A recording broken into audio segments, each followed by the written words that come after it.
Mantan Gubernur Jawa Barat Ridwan Kamil mendatangi Bareskrim pada Kamis, 7 Agustus 2025, pukul 8.57 waktu Indonesia Barat.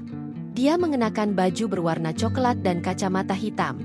"Selamat pagi," ujar Ridwan Kamil ke arah awak media. Ridwan Kamil datang ke Bareskrim untuk menjalani tes deoksiribonucleic acid, DNA. Ketika ditanya mengenai persiapannya, Ridwan tidak menjawab dan langsung masuk ke ruang pemeriksaan.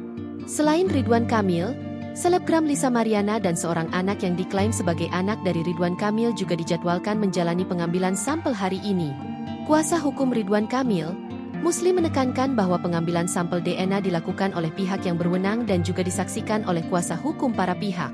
Sebagai komitmen menghargai hukum, ucapnya. Terpisah, kuasa hukum Lisa Mariana, Joni Nababan, juga mengonfirmasi kehadiran klien beserta anaknya di Bareskrim Polri hari ini. "Ia hadir jam 10, kata Joni. Ridwan Kamil melaporkan selebgram Lisa Mariana ke Bareskrim Polri lantaran diduga telah melakukan tindakan pencemaran nama baik terhadap Ridwan Kamil. Musli menegaskan, Ridwan Kamil melaporkan Lisa Mariana atas adanya berita bohong soal anak di antara keduanya. Download Tribun X sekarang, menghadirkan lokal menjadi Indonesia.